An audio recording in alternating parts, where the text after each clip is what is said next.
Well, hello. Your old pal Stevie Coyle here, Mighty Fine Guitars, Friday Noontime Webcast, Lafayette, California, etc., etc., ... ellipsis. Come on in. Got a couple of Martins to show you today. If you're watching live, it's noon Pacific Daylight Time on Friday the somethingth, the 11th, August 11th. And the guitars I have to show you today, boys and girls, are a 1967 Martin D28 and a 1965 Martin 0018. Both lovely guitars, full of that Martini goodness.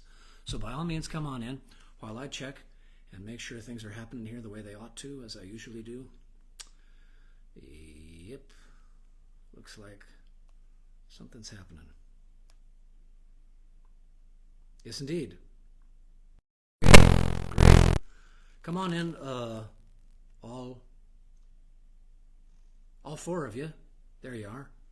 Mash on in, plenty of room. Come on down front. I don't do the watermelon trick anymore, so don't worry about that. Let's get right to it. Let me play you some of this 0018. This just came in. Barely played it, but I thought, wow, it's really nice. And you know, not a lot of us fit around our old dreadnoughts like we used to. For a size comparison, let's do that first.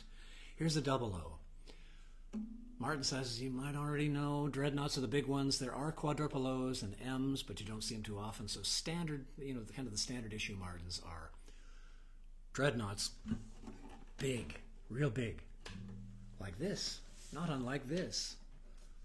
1967 D. Big, wow. Wow. Big across the lower bout.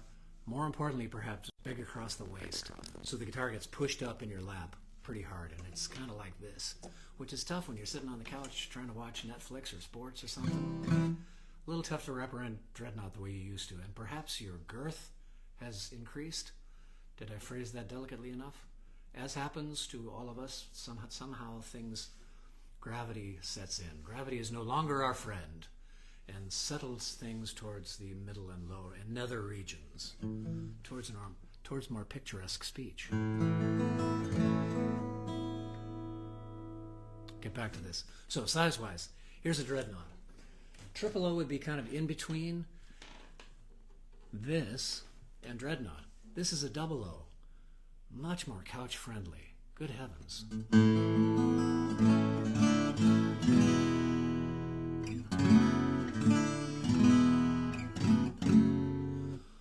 What a friendly guitar.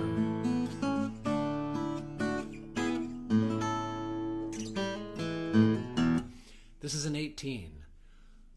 You probably know, again, the Martin designations are Dreadnought, D for Dreadnought, named after the largest ship in the British Navy. I'm not sure why they did that, but there it is. Dreadnought. Fears nothing. Big-ass guitar. BAG. Then things kind of go quadruple O, like I said, also known as various points in Martin lineage as the M series, M36 and M38. Your McCalkinen guitar. Then there's triple O's and OMs that are about the same size, but smaller than a dreadnought. Smaller than triple O's and OMs, which are the same body size, are the 00s. And I have to say, I'm partial to 00s. My alpha guitar is essentially a 00 size guitar, about the size of a classical guitar. But so you've got that kind of range of comfort. Narrow waist, sits low on the lap, certainly narrower than a dreadnought across the lower bout.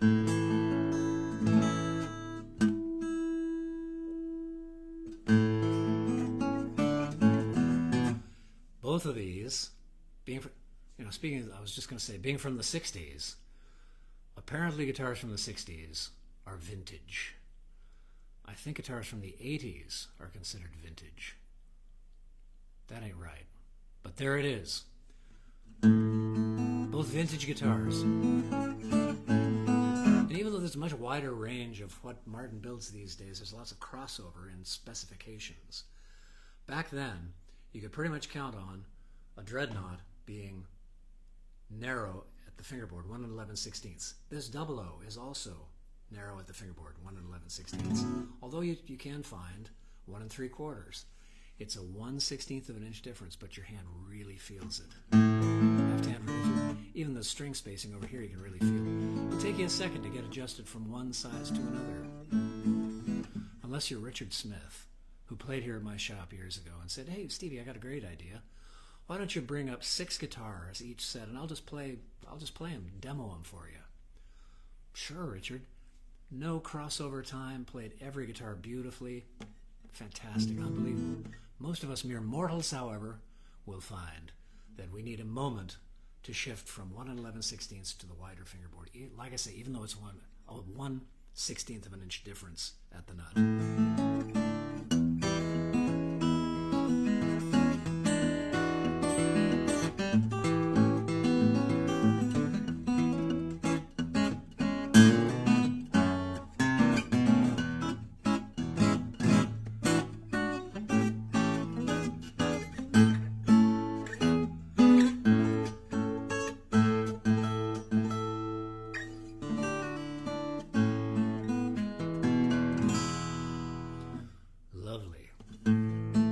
This is going to sit somewhere. Like I said, it just came in. We haven't priced it yet, but I'm looking at comps online, and I'll go to the Vintage Guide and the various places where people go to see what these things are selling for these days.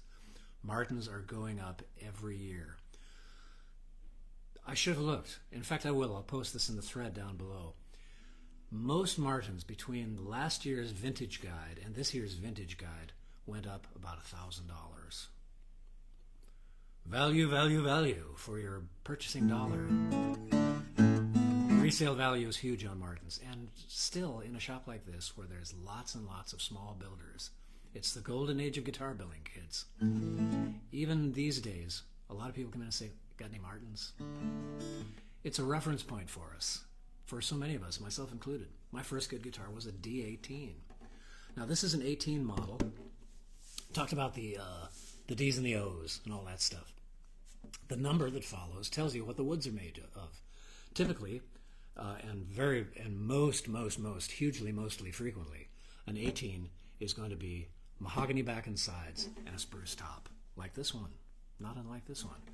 A 28, on the other hand, now this is a D28, so it's a much bigger guitar, dreadnought body, and the 28 designation means that it's got rosewood back and sides. Most of you already probably know this. This is for the folks that are just stopping by, and welcome. If you're new to the channel, hit that subscribe button and ring the bell. Wrong format.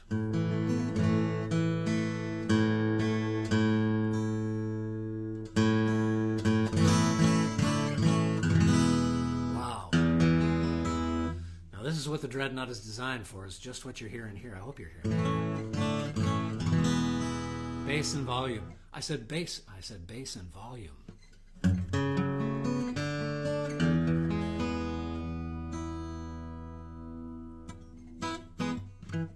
And this one kind of got dropped off as well. Don't have all the details on it, but it plays great. It was strung up really heavy. The gentleman that has custody of it at the moment plays lots of alternate tunings with really dropped tunings. So it was strung kind of crazy. It had like a 60-something or other on the bottom here and a 14 or 15 on the top here. Heavy, because it was tuned way down. It sounded great in that tuning as well. But I put some lights on here, just because a lot of people, even on a Dreadnought, now the bluegrass folks, you folks are heavy strummers, are going to want to try medium strings on this, and it'll sound fantastic with mediums. But for the moment, in a shop like this, just so everybody can play it, trying to be woke about it and inclusive. Hate that. Light gauge strings, standard light gauge strings, 12 to 53, or 54 on, this set is 53. And this one probably wants a little flat pick action. Here's one.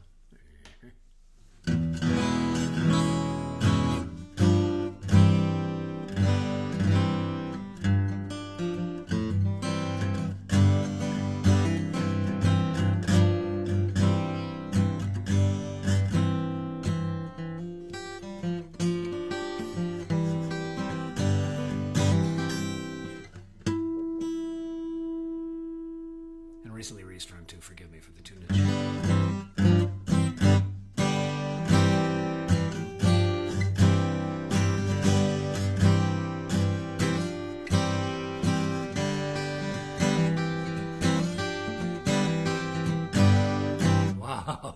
It's a dreadnought.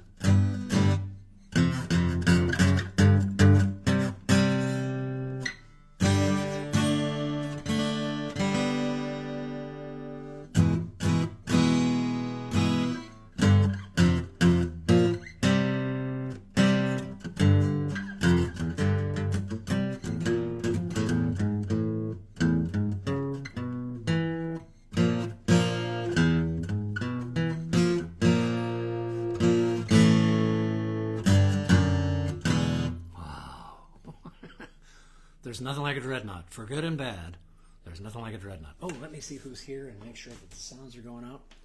All of that. Don't do that. What if you suddenly sneezed or took in a big breath and choked on your pick? Don't do that, kids. Don't do what your Uncle Stevie just did. Swiping left to reveal comments. Hi, Cindy. Hi, David Martin. Hi, Mark Baranki. Yeah, it's got some volume to it. Oh, yeah. Hey there, Robert B. Gunderson from the West Bay. Welcome again.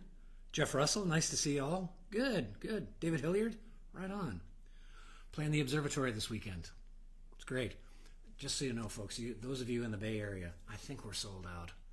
But if you can catch any of the shows that happen, and believe it or not, there are great concerts that happen at the James Lick Observatory on Mount Hamilton in San Jose. Fantastic. Like I say, I think we're sold out, but we're going to have a fantastic time tomorrow. Snacks at 7 o'clock, music from 8 o'clock, 2 sets till 10 o'clock. 10 o'clock, there's an astrophysics lecture on something cool. It always is. I've done this thing a few times. Then afterwards and during, there are viewings through the 2 giant telescopes up there.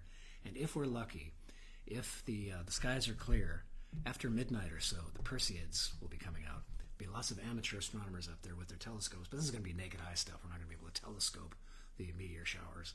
But with any luck, we'll be able to see all that stuff. So cool. All right. Any comments or questions, fire away. Don't exactly have a price. I'll answer the one I know you're asking. The dreadnought here, somewhere, not sure, because I don't have the provenance on it. I don't know exactly what's been done to it. I know the pickguard has been replaced, and I think there's a new bridge on here.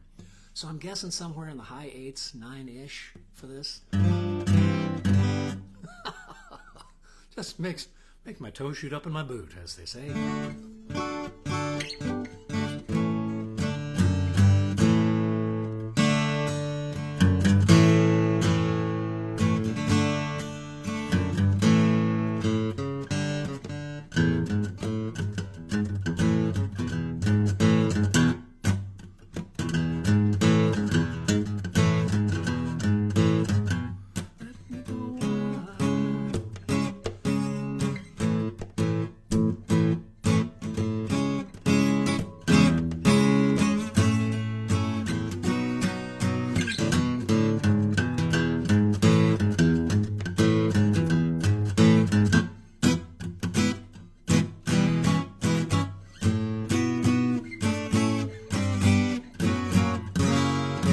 Of course, you don't have to strum a dreadnought. You don't have to finger pick a double O. You can play any kind of music on any guitar. Reverend Gary Davis did fine with the dreadnought, playing fingerstyle. Yes, he did.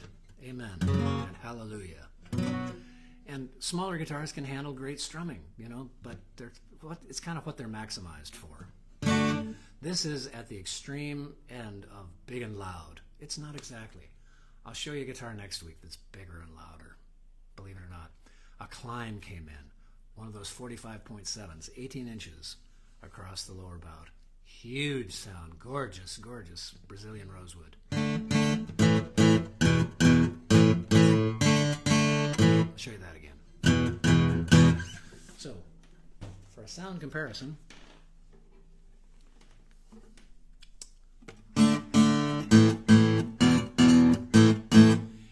and you're only going to notice this if you switch guitars in the middle of a set or something, The ear will reset itself to hear bass notes as low and and high notes as trebly.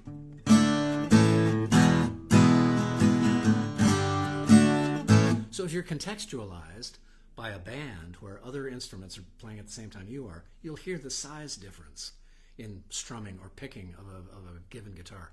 Otherwise, if you're playing by yourself, get the one that's comfy.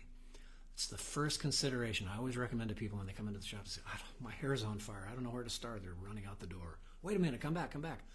play the one that looks comfortable. Behind me here is the wall of smaller guitars, double O's and smaller. Over here, I'll show you sometime, is the triple O and OM wall. Back in the corner here, these two walls are kind of the big-ass guitars, the dreadnoughts and the jumbos. Over there on the carousel and on the floor are guitars that just didn't fit elsewhere. Don't have enough wall space to show every kind of every guitar.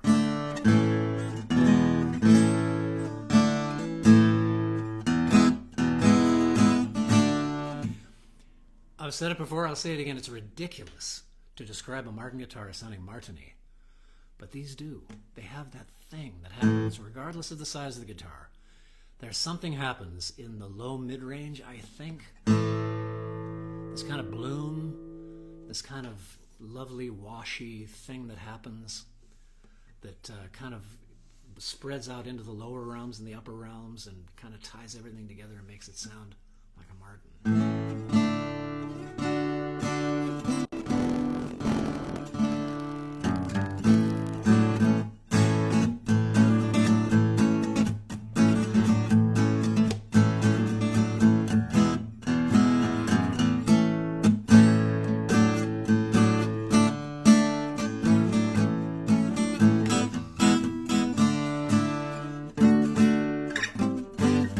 Totally fun to play with a flat pick, but you can finger pick the daylights out of it. I'll do a little finger picking on both guitars too and wind things up. Thanks for tuning in, folks. Stay tuned to the channel for most Fridays.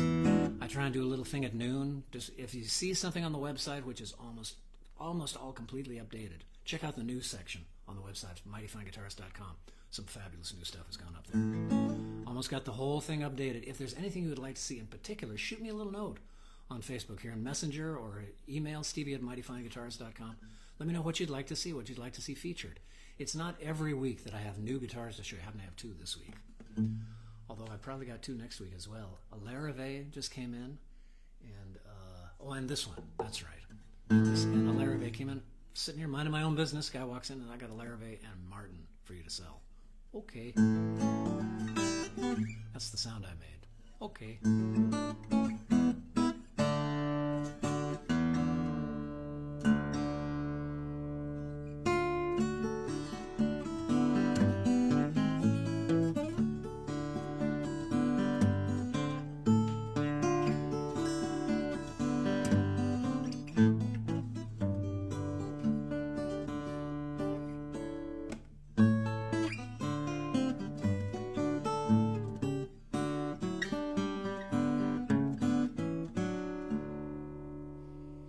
Let's try that on the big boy, shall we? Let's go to the big board, Dave. Okay, Stevie, here we go. Martin D28, 1967. Brazilian rosewood, I should mention.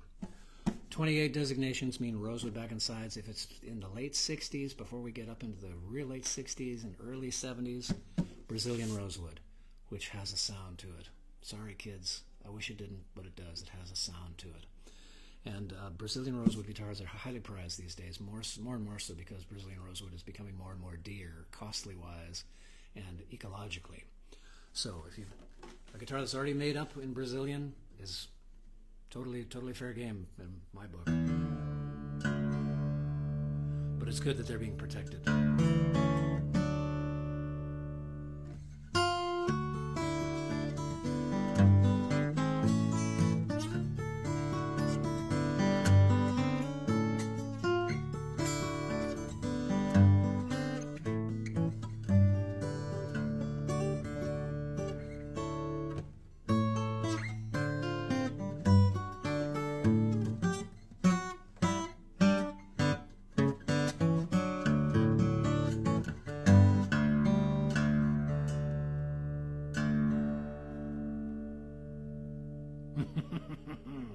Are you hearing that? Whoa.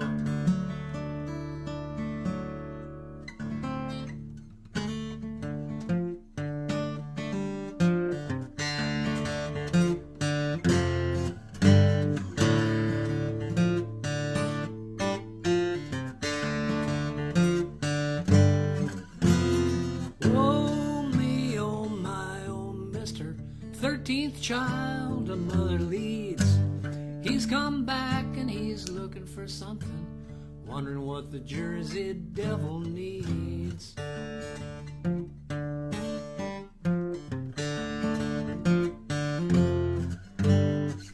Hold that thought. It'll sound smaller, but cool.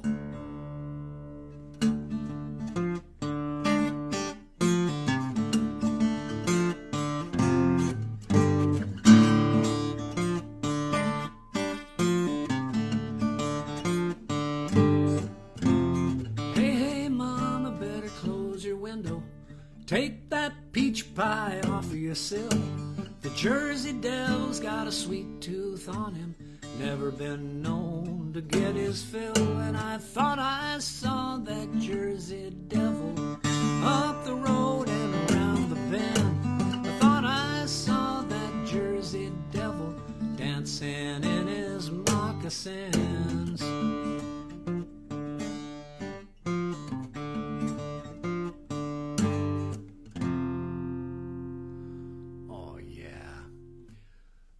Both delightful. They do different things. They're both a delight to play. They're set up really nicely. The action is easy and fun and got light gauge strings on both of them. So come on in and play them, kids. Mighty Fine Guitars is located at 85 Lafayette Circle in Lafayette, California, in the San Francisco East Bay, through the tunnel. It's through that tunnel, the Caldecott Tunnel, which has 4 bores now. Instead of 3, it's much easier to get through. It's much faster to get to and from the bowl of the Bay Area. So come on down to Crazy Stevie's Guitar Emporium here at Mighty Fine Guitars. Let me check and see if there are any questions. If you have questions subsequently, feel free to post them down below. I'll get to them pronto as soon as possible.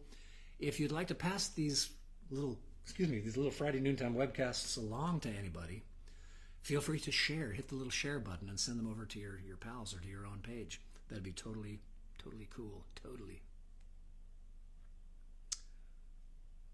It is required to play Blister in the Sun. Yes, thank you.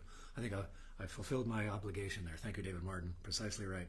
Hi, Ron Peters. Hey, there's my roommate from CCMC, from California Coast Music Camp. That was a gas. Hi, Mark Moreland. Minx Pinkley. Hello, Minx. Nice to see you. And Mark David Hamilton. Very good. All the way from North Carolina. Mike Tatarakis.